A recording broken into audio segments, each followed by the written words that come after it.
today as we stream online. We thank God for the opportunity to be able to gather here so that we can share the word of God, pray together, worship God together, and also minister to the community of people that are not able to gather because of the COVID-19. Amen. And we thank God for every last one of you that has availed yourself so that together we can participate as we record this telecast. Let's pray together before we hear the word of God briefly. Father, in the mighty name of Jesus Christ, we thank you for your grace, your faithfulness, that Lord, you have shown upon us and upon your people in this particular year of 2020. Father, we yield and submit our lives to you. We surrender to you that, Lord, in every situation, you are the one who has commanded us to give you thanks, to rejoice always, even in times of difficulty, times of joy, times of sickness, times of health, times when we have and even when we don't have. Even a time that, Lord, when we don't have the freedom to be able to gather together in your house, Lord, we rejoice knowing that you are not limited within the four walls of places of worship. That, Lord, you are omniscient and omnipotent, the God who is glorious, who is manifest in every area. For there is no place that you do not dwell, O God. For the earth and the fullness thereof, Lord, they are even in the hollow of your palm, my Father. Jehovah, we thank you. We pray even for this time that, Lord, as we are going to be ministering to your people who are watching wherever they are, Jehovah, that you're going to minister to every one of them. Those who have not had the knowledge of Christ in their lives, we pray that today someone will be able to confess and receive Jesus as Lord and Savior. Those who are in hospitals, my Father, we speak the word of healing. We send forth the word of healing, my Father. For your word declares that you send forth your word and heal them all who are oppressed of the devil. We pray that any demonic oppression, my Father, will be removed from the bodies of your people. We pray that any afflictions that are upon your people, in hospitals, in homes, in ICUs, my Father, that, Lord, you are going to touch them and heal them and glorify your own name, King of Kings. Father, we shut every voice, every negative voice, every spirit of fear, every spirit of despising, oh God, in the name of Jesus Christ, every spirit of ridicule against your name, we silence those demonic voices in the mighty name of Jesus and pray that, my Father, any altars that might have been raised, oh Lord, that are contrary to your purpose and your agenda, we pull them down, we dismantle and destroy them in the mighty name of Jesus Christ, and pray that, my Father, as we raise the only altar, my Father, that glorify you, O Lord, that you will be enthroned and you will accept our sacrifices, O Lord, the sacrifice of our lips, O Father, even as we offer our bodies to you today as a living sacrifice as always, O God. Let it arise to you, O Father, as a sweet smelling aroma. We thank you, King of Glory. We pray for your presence. We pray, Holy Spirit, saturate this place, saturate, my Father, even wherever that this voice, my Father, will be reaching, that your people will have an encounter with you, to the glory and honor of your name. In Jesus' mighty name we pray. Amen, amen. Give the Lord a good hand clap. You are in the house of the Lord. You may take your seats in the presence of God. Thank you for coming. Hallelujah. The Lord is in control. The Lord is in charge. And we serve a faithful God. Amen. And we want to go straight to the Word of God so that we can be able to share before we can also go to record another telecast for our TV program, our live service with Science Media. And we thank God for this opportunity. I want to share a message this morning about rebuilding the altar. Rebuilding the altar. Praise the name of the Lord. And I want to take us through several portions of scriptures that are quite important, and this will help us to understand the importance of the altar in our lives, in our families, even as a nation. Even the patriarchs, the fathers of faith, how they walked with God and how they always met at the altar every other moment. Let's open Genesis chapter number 33. Genesis chapter number 33. We are going to read the 3 verses, verse 18 to 20.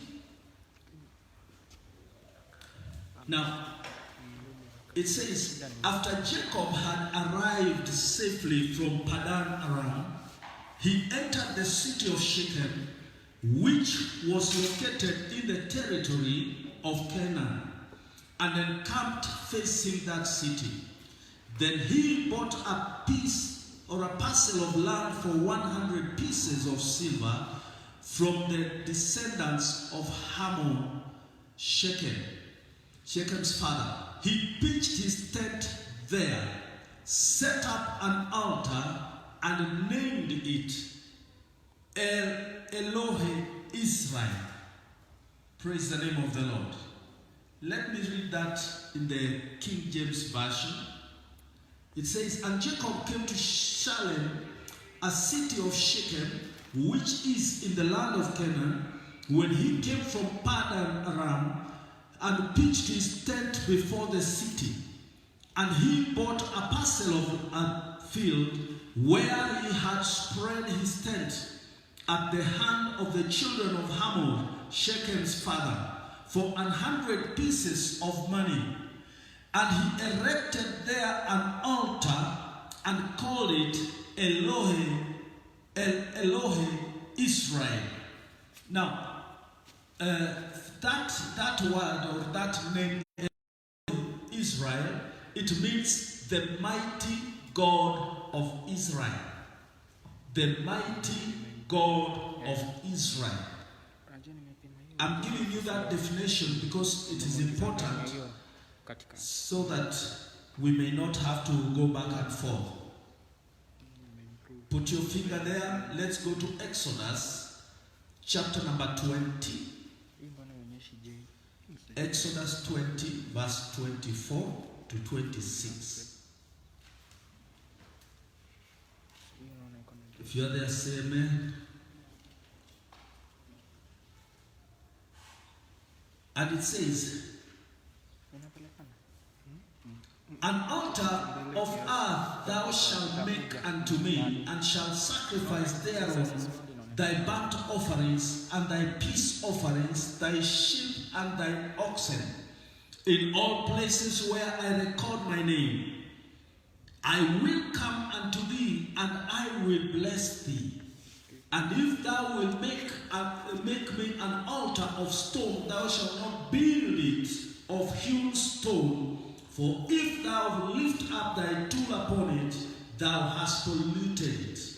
Neither shalt thou go up by the steps unto mine altar, that thy nakedness be not discovered thereon. Leviticus chapter number 6 verse 12.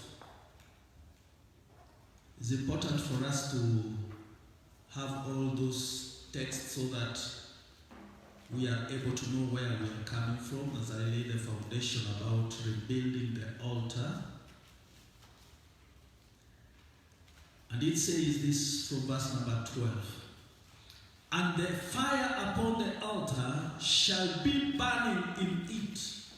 It shall not be put out. And the priest shall burn wood on it every morning, and lay the burnt offering in order upon it. And ye shall burn thereon the fat of the peace offerings.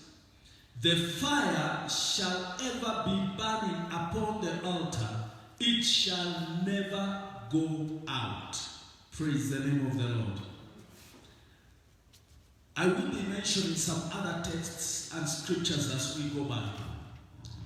Now, I want us to examine this thing called an altar because it seems to be very important in the life of a believer or in the life of a person that is walking with God. When we check the scriptures all the way from Genesis, where the first altar was built, we see that the first altar was built by a man called Noah in Genesis chapter number 8. And we see that every person that had an encounter with Jesus, they always built an altar and offered sacrifices or worshipped God in that particular time. That any time that an altar was raised and a sacrifice was placed, God always appeared and visited his people. Praise the name of the Lord. And that is why when we look at the strength of a nation, the strength of a believer, let me submit to us that it depends upon which altar a nation has been built on. Hallelujah. Every nation, the destruction of any nation begins when the nation's altar is destroyed. The prosperity of any nation can be picked or pointed back to the strength of its connection with Jehovah God. Praise the name of the Lord. The Bible clearly says in the book of Psalm number 33 that blessed is that nation who the Lord is their God. That a nation that always calls upon the name of Jehovah will be termed as a blessed nation. That particular word, blessing, speaks that the nation will have a well-being, will prosper, will be established, will have peace, will walk without any fear of being invaded by the enemy. In other words, that the hand of God will be upon that nation to ensure that everything goes right and doesn't go wrong. And that is why any nation that is upon planet Earth, they have an altar that speaks about that nation either to God or to the demonic world or even to the forces of darkness. An altar is a spiritual foundation of a nation. The altar raised determines the direction that a nation goes to. An altar is a spiritual foundation of a nation. The altar raised determines the direction that a nation will take. If an altar is raised unto the living God, that nation will always be under the guidance, under the watch, under the inspiration, and under the protection of the living God. Hallelujah. But if an altar that is raised is not unto the living God, then that nation will always have trouble, will always have the wrong leaders, will always suffer corruption, will always suffer catastrophes, will always suffer trouble, and will always suffer poverty, and will always be under debt.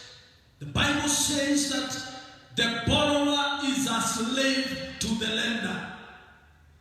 And when we establish altars in our homes, in our lives, in our businesses, altars that do not point us to God, then we are caught in very big trouble.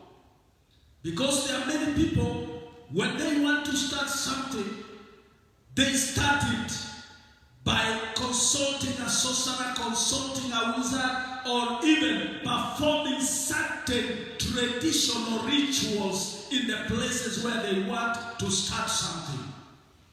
Many businesses, they may be started and they may be prospering, but when you come to investigate the foundation upon which they are laid, you will realize there is an altar of a particular dimension that is speaking to that business. Now, let us look at our nation, Kenya, because that is where we are and that is where our interest is.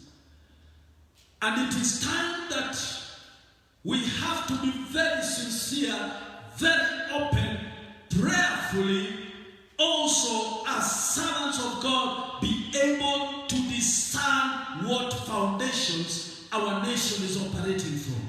Praise the name of the Lord. Hallelujah.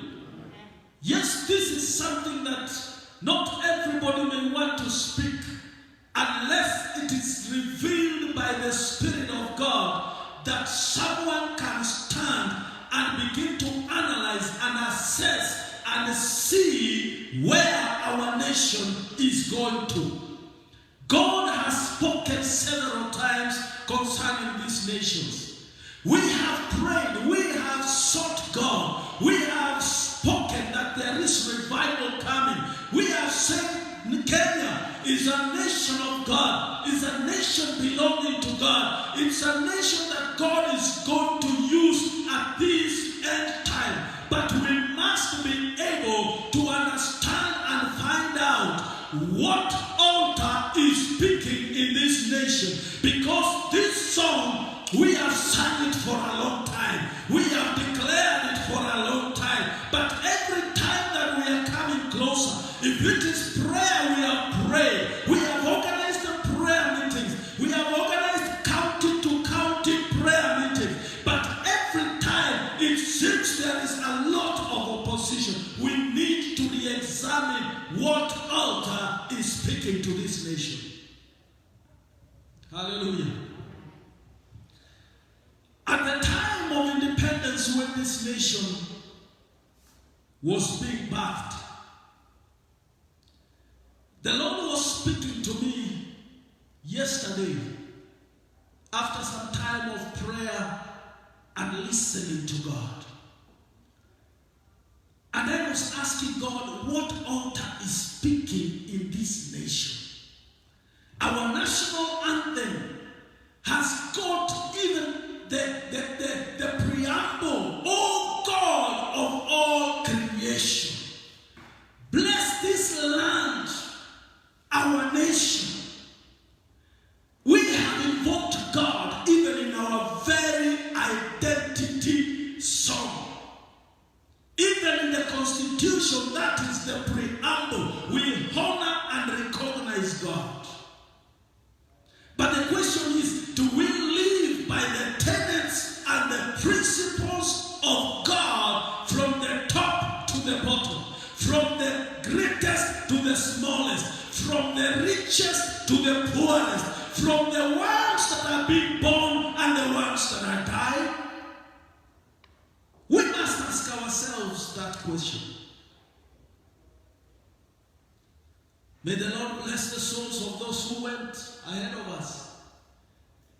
But there is one thing that came, and I'm still seeking God about that significance. That when the nation was being born, there is a flag that was taken to the pinnacle of Mount Kenya. And the flag was hoisted there. But I asked myself, was this flag raised in prayer? Or it was just raised and placed there and some enchantments were done? Because that is the very highest point of this nation. That should have been considered the very highest altar.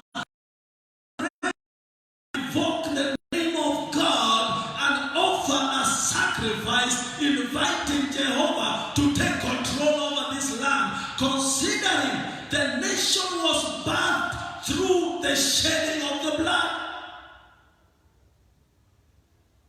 It takes a stronger altar to silence an altar that has been speaking.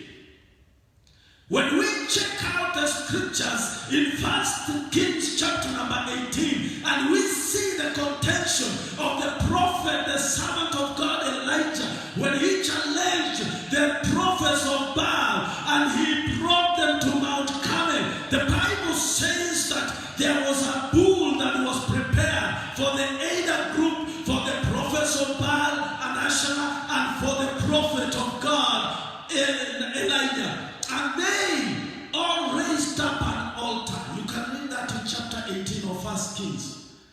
They all raised an altar. The prophets of Baal raised an altar first. They danced there from morning till evening for fire to come from heaven. But there was no fire that came. They tried by all schemes as they were dancing around the altar to slide some fire into the altar. But Elijah was very careful, and God was not going to allow that. But the Bible says, when the time of the evening sacrifice came, Elijah bowed down and repaired or rebuilt the broken altar. I want you to understand, in that particular time, there had been altars raised to Asherah and Baal, and the worship of Jehovah was not allowed because the prophets and the worshippers had been killed, save only those that were hidden by Obadiah, numbering 7,000, and Elijah, who was coming out to confront the evils of the day. The Bible says Elijah, the very first thing he did was to repair the altar, was to restore the right worship, was to gather the people of Israel around the altar, because he said, come closer to me. Hallelujah. Come closer. He had been preaching and telling them, how long will you stagger between one opinion to another, between one God to another? If God be God, worship him. If Baal be God, worship him. But you must choose who to worship. Hallelujah. And Elijah was very categorical. He said, get closer here. We are going to begin a new page here. We are going to see the manifestation of God, because the God who answers by fire, that is God. My Bible says that after he repaired, he dressed and slaughtered that bull single-handedly. Can you imagine? Because he could not have allowed any other person to touch it, because they were already defiled. And a man who can slaughter a bull single-handedly must be strong, or he has some supreme being behind him to subdue that animal. Slaughtering a chicken for many, it is not easy, because you have to step on it and get hold of the wings, step on them and the legs, and you chop off the head, and when it shakes, it will also shake you. If you don't hold well, it will go. That's a chicken. How about a bull? But the Bible says he dressed it up, placed it upon the altar, commanded those people to pour water upon that altar, so that they should not come to claim and say, maybe your wood, your firewood was so dry, or you had hidden some fire. But he wanted them to see that the God he serves is greater than all the natural things. You know the story, what happened? That when he began to pray and called upon Jehovah, the fire came, consumed the sacrifice, consumed the wood, consumed even the very stones that had been used to raise an altar, licked everything plus the water, licked even the soil. They had never seen something like that until a song started from the very crowd that had been following after other gods. They said, the Lord, He is God. The Lord, He is God. Let me submit to us that the moment that we rebuild the altar in this nation and raise up Jehovah as the King of Kings, the Lord of Lords, every other, even the heathen, even those who had backslidden and gone out, they will begin to shout and say, He is God. He is the true God. Hallelujah to the Lamb of God. Now, let's see. There were men and women that prepared an altar. And there are some that disrespected the altar. And there were some consequences. As I mentioned about that flag that was hoisted upon Mount Kenya, there are many things that have happened upon that mountain. Being a very significant place that also carries the name of this nation, sacrifices have been offered there. Rituals have been performed there. People have frequented there. Prayer groups have gone to that mountain. It seems to be an altar for everybody. That they have gone there is like there is a competition. When this group goes there, there is another group that comes. And it's like it is from the same point that the call to God and other gods has been made. Hence the confusion we are in. I'm not the sole owner of all the knowledge, but I have done my research well. Praise the name of the Lord. If you are a person that reads and follows up what happens in that place, you will agree with me, so many groups have gone. Even other international groups, they have found their way there. So many sacrifices have been made at the foot of the mountain, in the middle of the mountain, and maybe at the top of the mountain. Which God have we been calling on? Because any time and any moment that there is confusion in matters of worship, there is confusion in the family and in the nation. But we have to make a choice. Praise the name of the Lord. Let us take the very first example of King Saul. When King Saul was chosen, when the Lord sent Prophet Samuel to go and anoint King Saul, because the people had demanded, Matthew, I want you to see this was the permissive will of God. It was not the perfect will of God. The people are the ones that demanded for King Saul or for a king, and therefore God decided to give them the king that they were asking for, and Saul was picked, the son of Kish. Samuel went, even after weeping overnight that they had rejected God. They had rejected him as the prophet. And the Lord said, don't worry, it's not you they rejected. It is me, their God, they have rejected. Go and anoint for them the king that they are demanding. And Samuel went and anointed him. King Saul was tall, maybe taller than myself. Because the Bible says that he was tall, he was strong, he was handsome, that anybody could recognize him and say, there was our king, strong and handsome. Hallelujah. This is the man that will lead us to the battle. This is the man that will bring us victory. And they praised him. The first time he's given an assignment to go and destroy the Amalekites.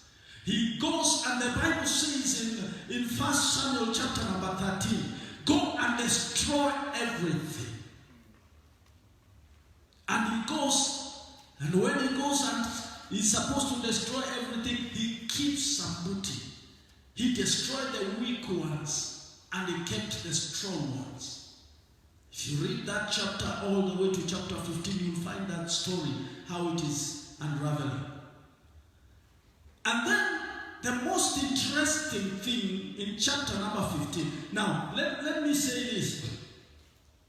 Saul broke the protocol of the altar. Now, the altar has got instructions, which I want to call protocol. It has its own order.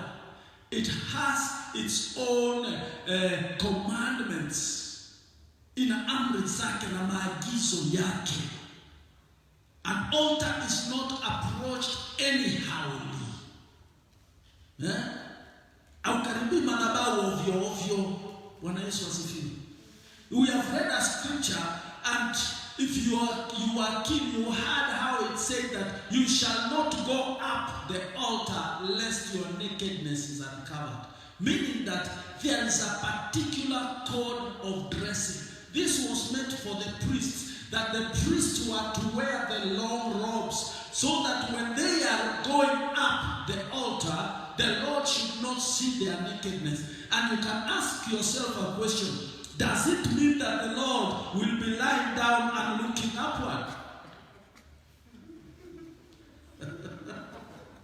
Praise the name of the Lord. Yeah, you see, these are some things that when you read the scriptures, you have to read from all corners, from all angles. You have to try and see. Read as an insider, read as an outsider. Hallelujah. That you have to really engage with the scriptures and try to see, understand what God is saying. In other words, God is clearly saying, even the way you approach the altar and in your mode or code of dressing, you must be respectful. You must bring honor to God. There has to be proper dressing. You don't approach the altar if God himself is saying he is not interested in looking at your nakedness. Why then should you cause a brother or a sister to be able to see your nakedness easily? Don't expose yourself. Wear properly, dress up properly. Praise the name of the Lord. Don't try to show them what your mama or your papa gave to you. Because it is not for them to see. If God, creator who knows what he put where, doesn't want to see it, why should you parade it around? And those are the codes of ethics, the ethos that he demands that must be followed. And the Bible says that Saul went and decided to offer the sacrifice himself.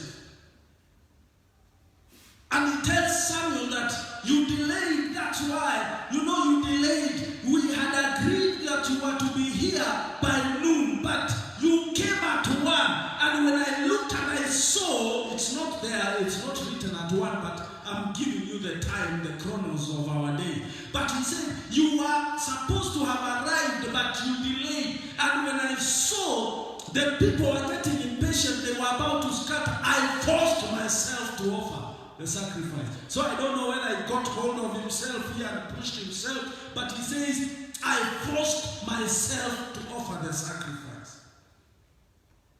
Matthew, the king was not allowed to approach the altar to offer sacrifice. It was not his business. But he forced himself. It was the priest who was supposed to offer that sacrifice. And for that matter, Samuel was the priest in that nation at that time.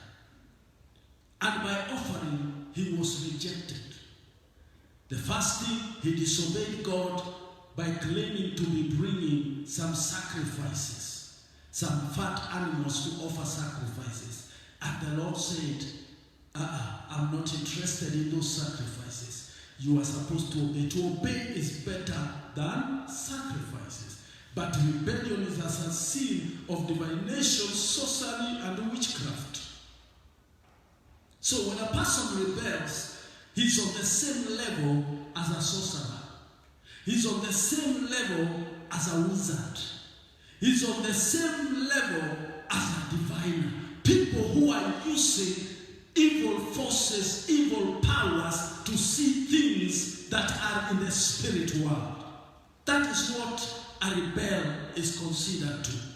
And in the dispensation we are in, you will see there are many forms of rebellions that are going on. Rebellions from homes, rebellion from churches, rebellions from organizations, rebellion from governments, rebellion even in leadership. So, in other words, we have more sorcerers and wizards and diviners than we have the right people. And when we have people who are operating in such a spirit, then there is bound to be confusion. Praise the name of the Lord. So, now, I want us to read, I read a very interesting portion of scripture in 1 Samuel chapter number 15. And I want to share it with us. There's a very interesting portion of scripture that I read there, and I said, wow. Now, in that particular chapter, this is where Saul was sent to destroy the Amalekites, to destroy everything, the old, the young, the children, the animals, everything. God wanted it wiped out. But he decided to go against the commandments of God and preserve certain fat things and kept them for themselves. And I want to show you how Saul decided to build for himself a personal altar.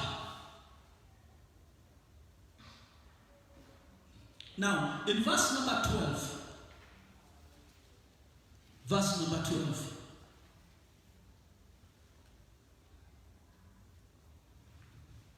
it says this: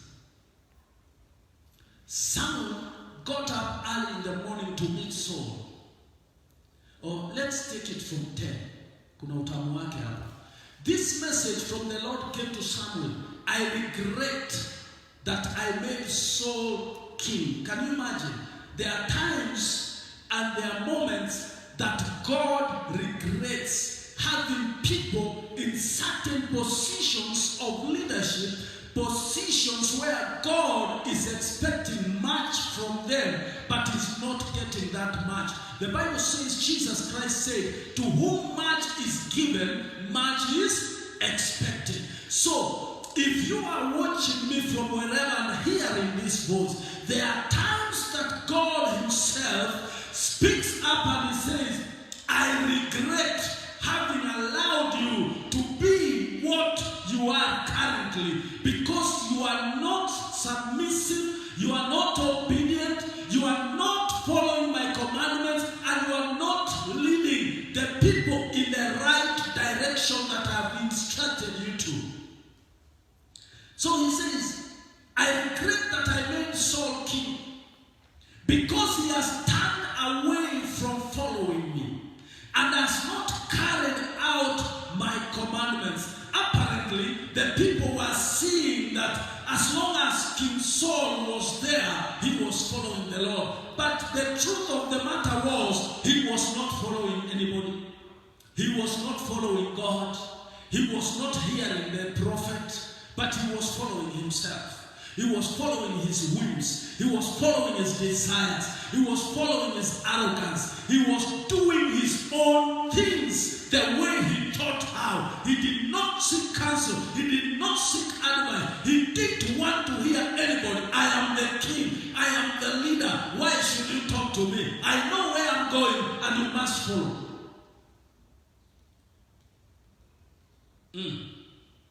Something, huh? Samuel was angry, The Lord spoke to Samuel these words, and Samuel really got ticked up. He got angry. Can you imagine God talking to you and you get angry? He felt what God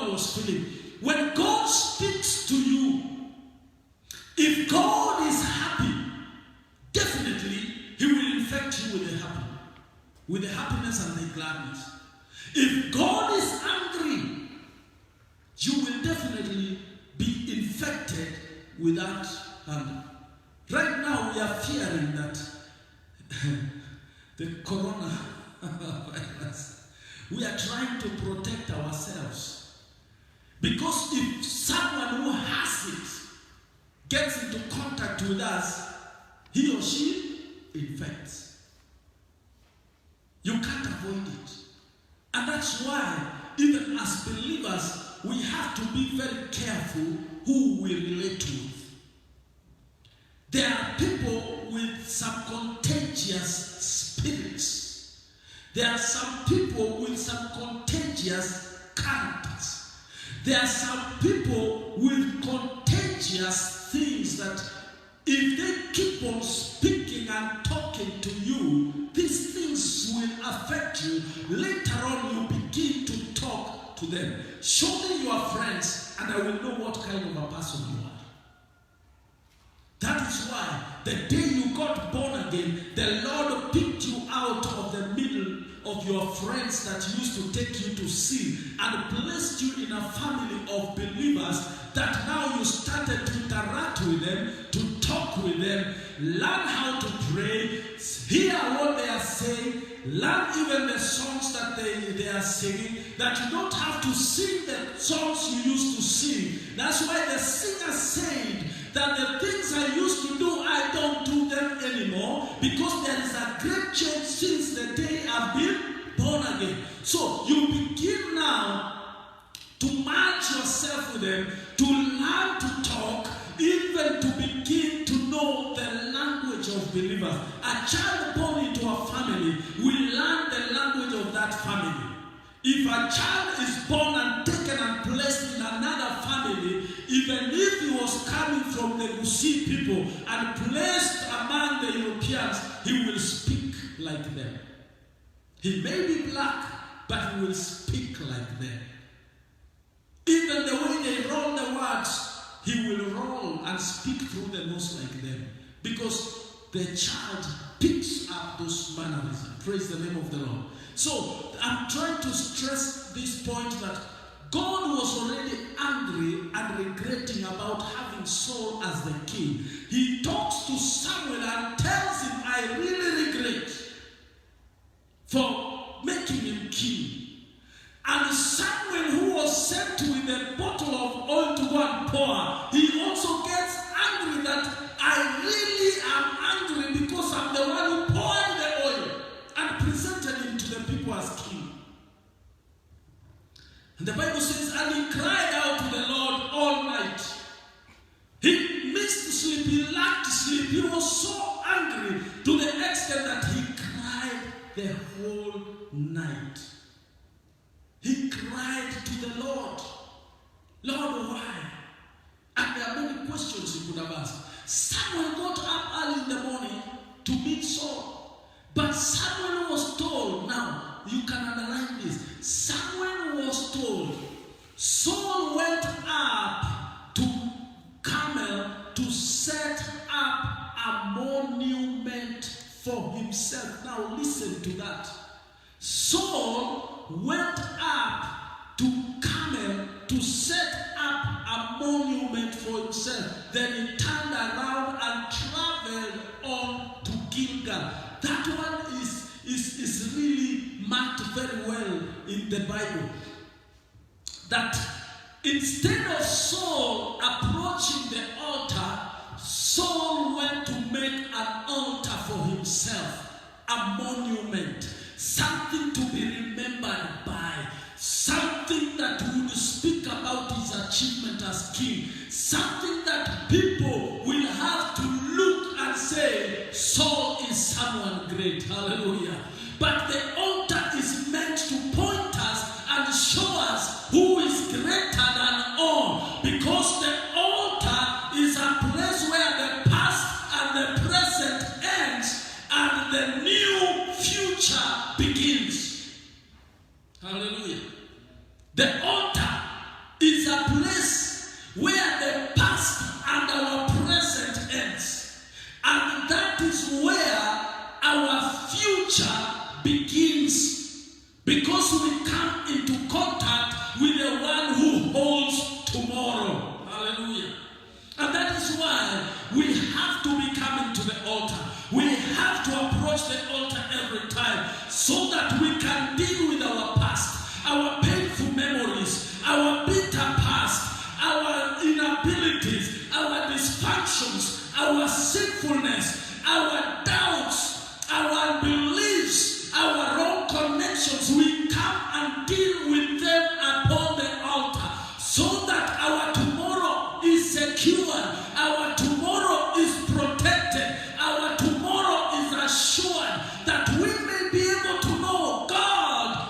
in charge of our tomorrow. Hallelujah.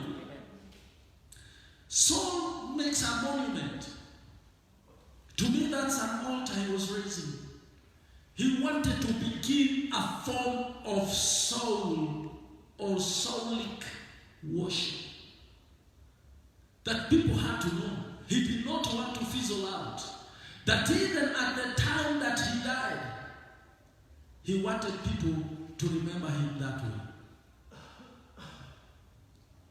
So he dedicated. Altars are dedicated to God.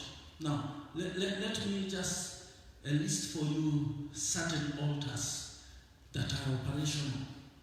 I may not have time to go into each one of them, but definitely there are altars that speak into the lives of people. The first altar, there is an altar that is dedicated to God. When we see the patriarchs in the Old Testament, we see, I mentioned Noah. When he came out of the Ark of the Covenant, the first thing he did in Genesis 8 was to build an altar. When Abraham was called out by God, and God was going to make a nation out of him. Now, I want you to understand this. I made an introduction and said that there is an altar that speaks in every nation, and the nation will take the direction of which the altar directs. I want you to see this, and please don't forget this. Go and read it at home. God calls Abraham, tells him, I'm going to make you a father of many nations. What does he do? The first thing he does is that he goes, in verse number 7 of Genesis 12, he goes and he builded an altar unto the Lord who appeared to him. You're going to make me a nation. Okay, this nation is going to come from you. And as these nations are coming from you, then I want the nations to be founded upon this altar. In other words, let this altar of communion that you are talking to me, the nations are coming from you, then our meeting, our worship should be centered on you. And he raised an altar unto the Lord God that spoke to him. So that clearly speaks about nations being influenced by altars that are raised there. Whenever he moved, when he moved to a mountain where he was going to pitch his tent, the very first thing he did even before he slept was to put up an altar and offer sacrifice. Any place that Abraham went and settled, he raised an altar. Because he knew, I have to be talking with this God. This God who has called me and has appeared to me. There is a meeting place that we must meet. He raises an altar. When we move on and we see that even Isaac later on comes and begins to build altars.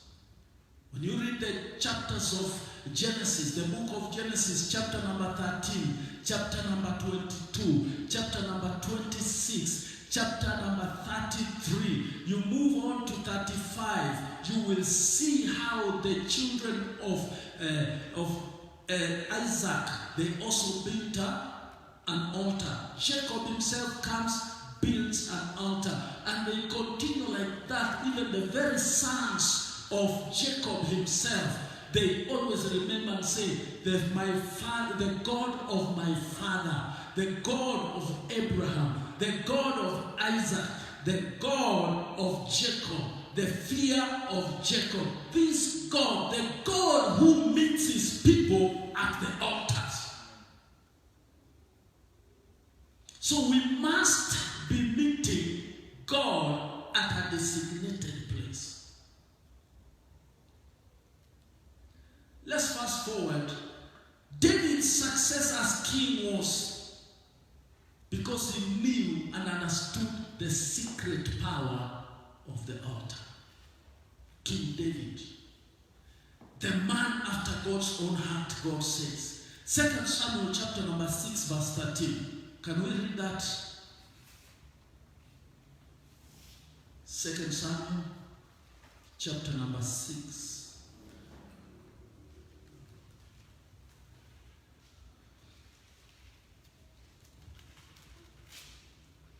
After those who were carrying the ark of the Lord had taken 6 steps, he sacrificed oxen and fattened animals, dancing in front of the Lord with all of his strength and wearing a linen ephod. So David and the entire assembly of Israel brought up the ark of the Lord with shouting and trumpet blasts. Now, the very first thing that David does, there is a first time he tried to bring the ark of the covenant to the city of David, Jerusalem. But because he had not raised an altar in honor of the Lord, he had not sacrificed, somebody died. Praise the name of the Lord. Somebody died. And David could not move, and they decided to place it where? In a house of a certain man called Obed-Edom. And Obed-Edom knew the secret that every other time he knew that the Ark of the Covenant was there, he could rise up early, offer sacrifices. The morning sacrifice, the noon sacrifice, and the evening sacrifice. This man was doing that daily, every day. Can you imagine something has been placed in your compound, and this something is very expensive to maintain, but you do it anyway because you have a revelation. Hallelujah. You have a revelation that you have read, you have known that wherever this is placed, where God is, there must be moments of sacrifice. There must be moments of worship. And this guy was not given any animals to be offered. So, mark you for 90 days. How many animals are those? 180 animals. Sacrificing in the morning, sacrificing in the noon, sacrificing in the evening time. And the Bible says that David had, Obed-Edom had been blessed seriously by the Lord. Until the king became so envious. Do you know that your approach to the altar can make even the greatest of leaders become envious of what you have from God, of the relationship that you have with God? When you have a right relationship and a right approach to the altar where you meet God faithfully, truthfully, and in a holy way, people will envy you because they will see it glowing through you. Praise the name of the Lord. And David, sitting in the palace, he was told that Obed-Edom had really been blessed, until David said, no, those blessings should have been mine. And I want to really get that ark. I want it to come to me. I want it to be where I can access it. And he decided to do a proper research how the Ark of the Covenant was carried. And he realized there had to be a raised altar and a sacrifice for it to move. It had to be carried on the shoulders and not on the kokoteni being carted around by animals. Animals were meant for sacrifices. Animals were not meant to carry God. And that's something that we have to understand, that the sacrifices, they are not the ones who carry God, but we are the God carriers. We are the ones who carry the presence of God. That's why Jesus said very clearly in Matthew chapter number 5, that it is not about the sacrifice you place there, but it is the altar that sanctifies the sacrifice. And that altar is a place that you have to approach right. He said, when you bring your sacrifice and place it upon an altar, and remember you have an issue with your brother or sister, leave your sacrifice there. Go back, resolve that issue. Once you are done, then come and offer the sacrifice. Don't offer it with a grudge in your heart. Don't offer it with something hidden in your spirit that you are defiled or with sin, because that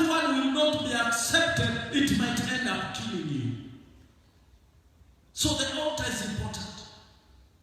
Jesus was very categorical. He said, it's the altar, not even the sacrifice. It's the altar. Because that is what invokes the presence of God. He gave the instructions of how the altar had to be built. So we see that David knew the secret of dealing with the altar. When we go to 2 Samuel chapter number 24, we see that when there was a plague, when David failed, when he sinned, and he decided to number the armies of Israel, and then God was angry because David was overstepping. The armies did not belong to him. The armies belonged to God. The people belonged to God. He was just a king. He was a shepherd, shepherding the people. But he wanted to know the muscle he has, the victories that he had won, that many times he had gone into battle and come out victorious. So he must have started beating his chest and saying, I am somebody. So let me see the men that have all gone with me to the battle and we have won. And he thought it was by him. And the Bible says the Lord sent a plague. And it hit the people. It started killing. When he realized, he repented. And he said, no. The only thing that can stop such a plague is by raising an altar at the right place. And when he went to Araunah's place, he went and he spoke to him and he told him, I need this threshing floor. I need this place to put an altar to sacrifice unto God so that this plague can stop, that the people can stop dying. Araunah said, you are the king. Everything belongs to the king. You can take it. He said, no. God does not receive free things. It must cost to me. It must have my scent. It has to have my smell. It has to smell my sweat. I don't have to steal. You know, there are many people who are taking things that don't belong to them, and they take them and they think that God will accept them. That is where we are going wrong. That people are robbing others and thinking that by taking things that belong to others, they take to God, God will accept. God does not accept that. And that's where we have to change. That's where as a nation we have to change matters corruption. We have to stop this stealing. We have to stop this rebellion. We have to stop these fightings. We have to stop this tribalism. We have to stop these divisions because the devil is dividing us on the tribal lines. This is delaying our destiny as a nation. Hallelujah. It's delaying us as a nation. It's bringing a lot of trouble. But God wants us. The only family that God knows is the family called Kenya. That's the family He knows. The tribes are just the colors that God decided to color the way we wear clothes. Praise the name of the Lord. They are just languages that are supposed to praise God. Can you imagine when we sing the same song in our dialects? Like if we decided to sing when He calls me, I will answer. One sings in English, one sings in Kikamba, one sings in Kikuyu, another one in Kisii, Luhia, and all those tribes. And we sing the same song. Can you imagine how beautiful it will sound? And that's why God gave us all these dialects. Praise the name of the Lord. David knew the secret. When he sacrificed, when he bought it, that place of Araunah, and he brought in the bulls and sacrificed, the Bible says the plague was stopped. The altar is very, very powerful. Now, another altar that I wanted to share with you and alert you on is the ancestral altars. We have looked at an altar dedicated to God. That's the first one. And there are also ancestral altars. These are altars of culture. They are altars of rituals. They are altars where we sacrifice or people sacrifice, others sacrifice black goats, white sheep, black chicken, red cocks, and they also bring even some local brew, and they are also maybe slaughtered under a thatched house, thatched temporary hut that has been built, or they are done by the river, they are done at the foot of the mountain, and maybe people drink the blood as signs of covenants and pacts and agreements, and maybe that skin of that animal is removed and shared among the people into pieces that they go and stick it somewhere that they always remember. Maybe it is in a fly whisk. Praise the name of the Lord. You know, these things, you may not know them, but those are things that are researched and they are there. So that skin of that animal is shared so that the people who are there sacrificing that upon that altar, they have that piece. They can either sew it on the fly whisk where they hold, or they can have it as a wristband, or they can put it elsewhere. I said I don't have all that knowledge myself, but it's something I'm still researching. And you'll find that wherever these people are going, they are carrying that pact with them. They still remember we did a sacrifice at a certain river, at a certain hill, at a certain mountain, at a certain altar where they raised. And then you'll find that this begins to speak into those groups of people. They speak into their families. They may speak into their generations. They may even speak into their locality. They may speak even into their tribe. And then you find that there are those altars that are speaking. And they are controlling the spiritual realm. An altar is a physical place, but it has great impact in the spiritual realm. It causes the spiritual realm to respond and manifest in the physical domain. And that's why we must be very careful that what altars are speaking in our area. What altars are speaking in our villages. Because they have great impact, for it is an invocation of the spiritual powers which come to control the physical domain. God told Adam when he created in Genesis 1:26 all the way, he said that have dominion. That he gave him the mandate of the earth where he created, that he should be in control. In other words, any form of spirit being is illegal to operate in a physical world unless it is given express mandate and authority by the person having dominion. They cannot operate, and the only way to give them dominion is by raising an altar, a place where they are invited and given a total leeway to be able to operate. And that is why altars are very sensitive things in the lives of human beings. There are also demonic altars. Altars of sorcery, altars of divination, altars of witchcraft, and even altars of sexual perversion, altars of fashions. There are also territorial altars. There are altars that are set to control a certain territory. Like now, if there is an altar set to control the territory called Kenya. And let me submit this to you.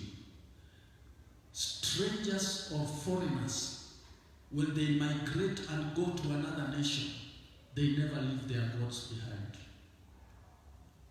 when the children of Israel were leaving Egypt, they had been seeing the gods of the Egyptians, because every animal that was in Egypt was considered a god.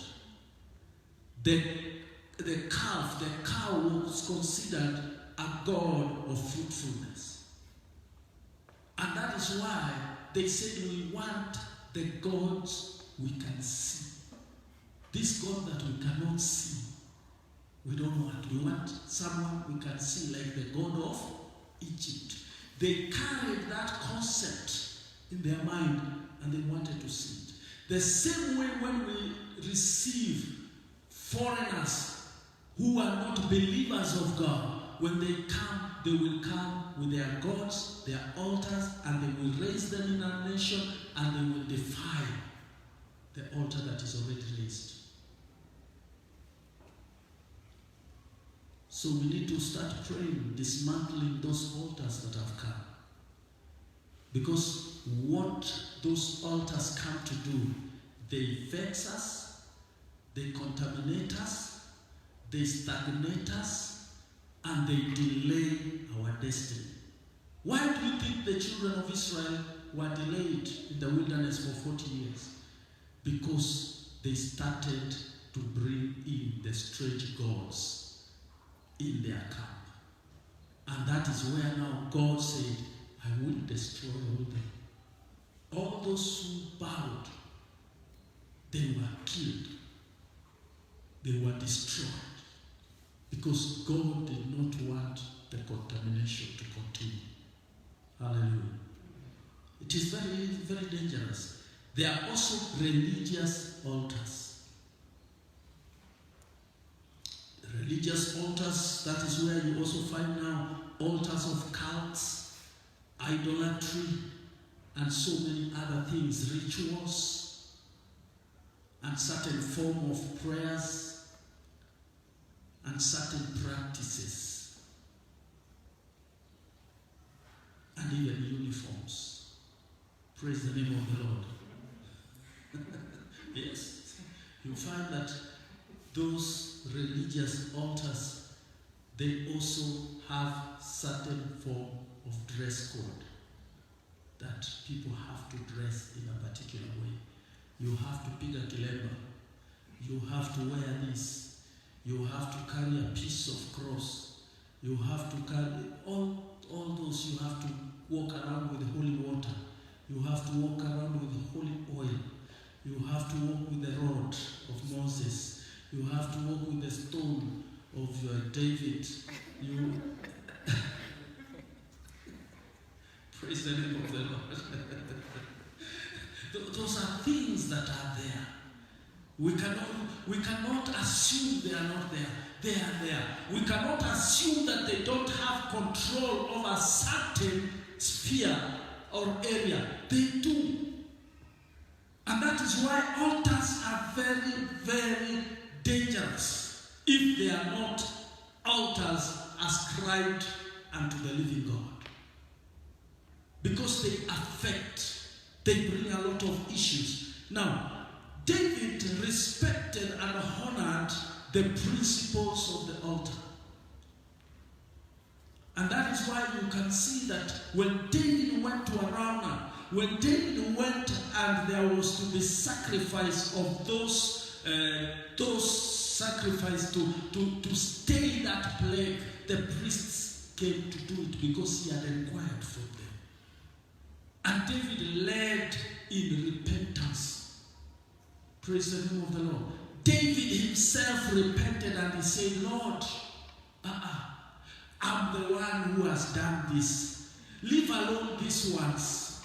If there is anything, then deal with me. And he was given two options. Praise the name of the Lord. Because there are times that we must own up and take personal consequences. We cannot hide behind anybody. We cannot hide behind other priests, other bishops, or others. As leaders, we have to reach a point where we have to take personal responsibility. Even in a nation of Kenya, we have to reach a point where we have to take individual responsibility. I can only repent of my sins first before I repent on the sins of another. I may repent your sins. If you don't want to repent, God will not forgive. Praise the name of the Lord. That's where we have to take personal responsibility as leaders and as a nation of Kenya. David went and repented. He cried. He said, Lord, I'm the one who made the mistake. Leave alone these sheep. Leave them alone. And the Lord told him, I'm giving you two options. For you to run away from your enemies for 6 months. Can you imagine your enemies chasing you 6 months? Kwani utabaki? And a warrior, a man, a renowned warrior, being chased. Oh, he's here, he's there, he's gone there, and they are after you. And he said, Lord, I don't want that one. And the Lord said, or I deal with you myself. And he said, yeah, I prefer that one. Because if you deal with me, utanimaliza. Praise the name of the Lord. You are merciful. Now he realized, he started seeing the other side of God. He said, if the enemy chases me, no, that one will be too much. But I'd rather fall in your hands, because your hands are hands of mercy. You are a merciful God. You will not destroy me, but you will redeem me. You will deliver me. And the Lord said, okay, it's a deal. He stopped that plague and he said, I'm going to deal with you later. Praise the name of the Lord. And it is important that at times we have to reach a point in our repentance that we have to accept the consequences that God brings our way. They are not there to destroy us. They are there to reform us. They are there to restore us, because He is a merciful God. Job said, even though He slay me, yet will I trust in Him.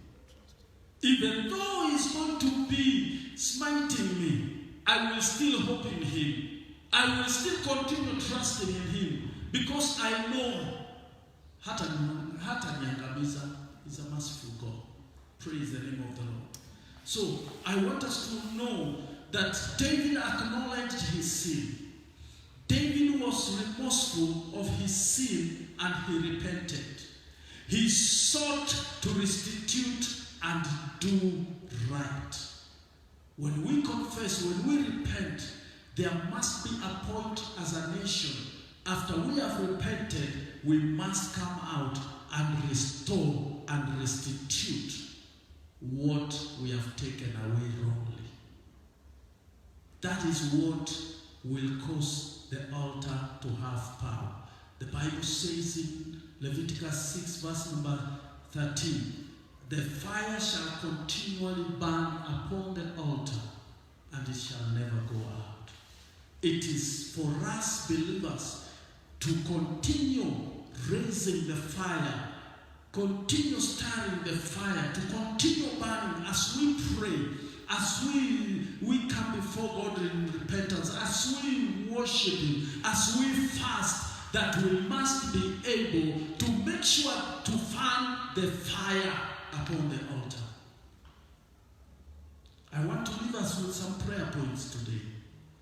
That as we go back home, as we go to raise up the altar unto the Lord, let us identify which wrong altars have been raised in this nation.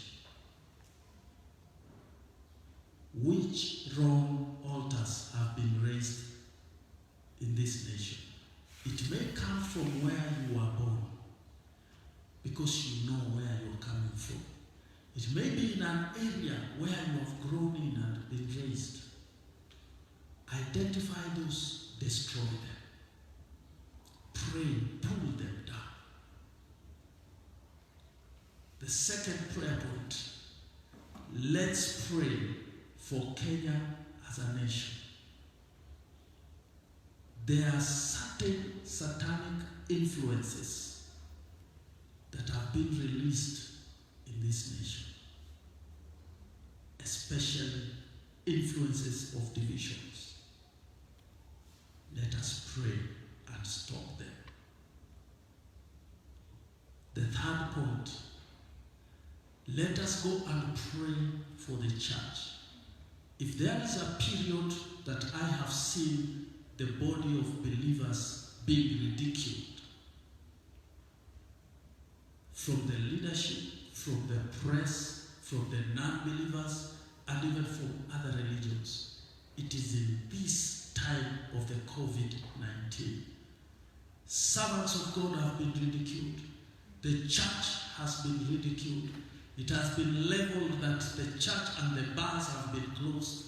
The bars are now open and the church is closed. But let's pray for the Lord to manifest himself. Just those three. Let's rise up and pray. But let's not forget the altar. The altar is important. By the grace of God, if he allows me, I'll continue as we go deeper into that particular teaching about the altars and how we can destroy them. But one thing I want us to know, there is a strange altar that is raised in this nation, an altar of the red dragon. Because of the way the Chinese are coming, and that one I'm not afraid to say. Because when they come, they are not believers of the God we believe in. And as they are coming forcefully. They are fighting the church in their own country, and they want to carry the same tendency into this nation. But we are saying no. Kenya belongs to Jesus. Hallelujah.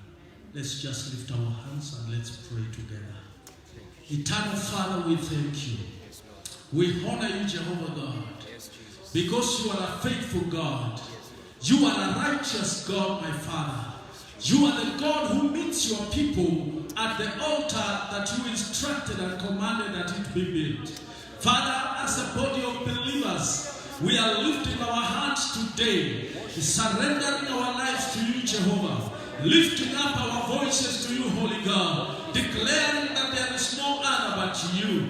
Lord, we identify and recognize, my Father, the strange altars that have been raised in this nation, right from the heart of the city of Kenya. We arise, oh my Father, against the altar of the red dragon, in the mighty name of Jesus. We destroy it. We uproot it by the foundation. We dismantle it in the name of Jesus. We arise in the spiritual realm, my Father, where we are seated with Christ in God above every power at the right hand of God. And we draw that power, my Father, from that throne of Christ against every forces of darkness, against the powers of demonic altars, against the powers of the altars of influence, my Father, against our leadership. In the mighty name of Jesus, we pray, my Father, that you may open their eyes, that you may open their minds, that you may soften their hearts, that Lord God will raise an altar unto the living God, an altar unto the God of Israel, an altar unto the God, the strength of Israel, who is our strength, my Father. We declare that Kenya belongs to you, my Father. We declare that this nation belongs to you, Jehovah God. Even from the heart of the city, the Lord will raise up an altar to you. We raise up that altar unto the living God of Israel. In the mighty name of Jesus, we surrender this land. We place it upon that altar as a sacrifice, my Father. Oh, Jehovah God, the Lord, may you speak over this land. May you speak over this nation. We repent of our sins, oh God. We repent of our sins, my Father. Our iniquity, oh my Father. Our shortcomings, oh Father. Lord, the things that we have done, the things that we have thought, the immorality that we have committed as a people of this nation. May you have mercy, Lord. Do not destroy us in your wrath, but remember us in the name of Jesus, that you may deliver us, oh God, that you may uplift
manifest your glory. The church shall manifest your power. The church shall move forth, O God, under the divine action.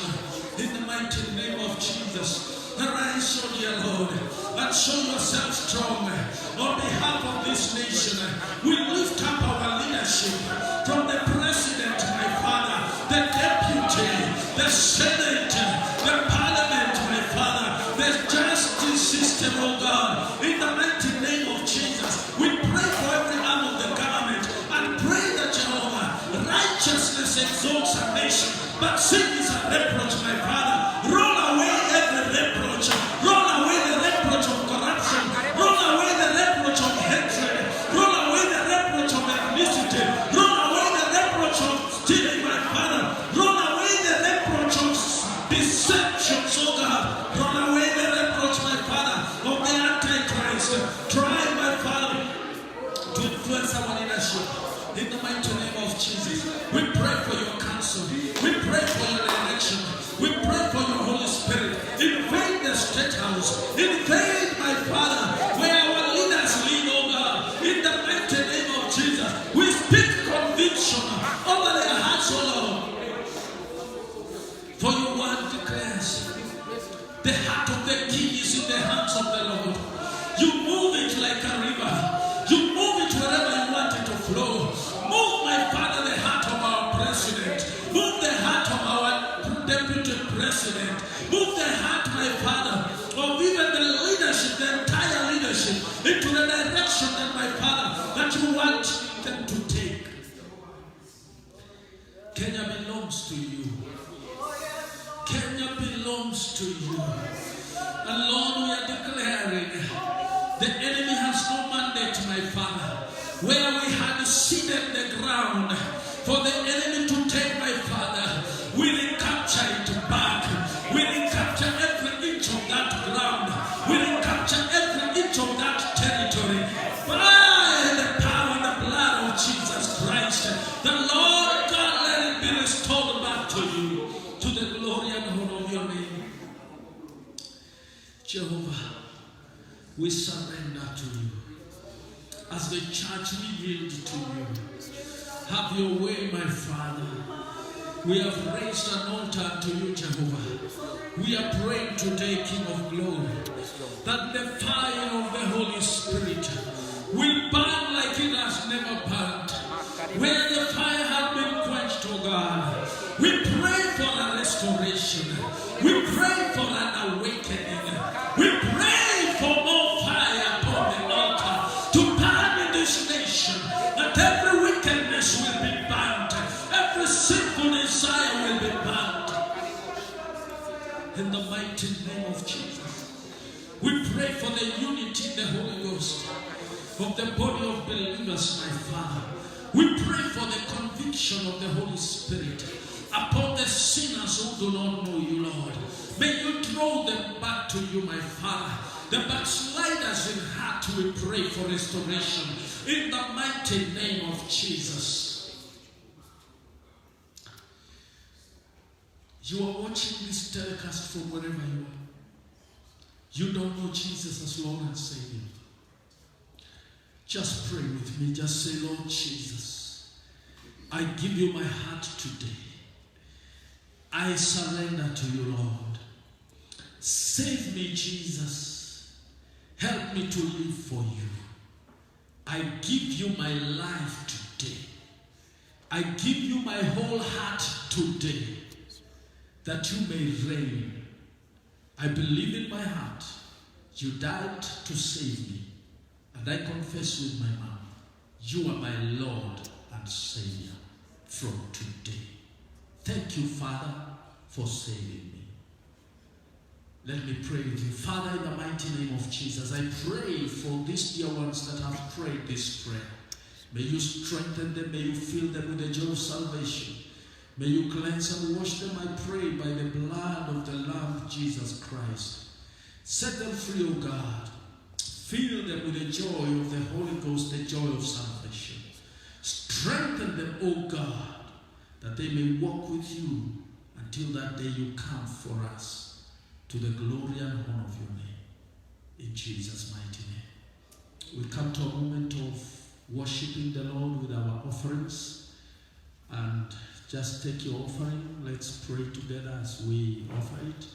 And we need your support. You who is watching this telecast, you will find our details on our Facebook page, Covenant Renewal Altar Ministries. Send us a gift, even if it is a one-time gift or your offering.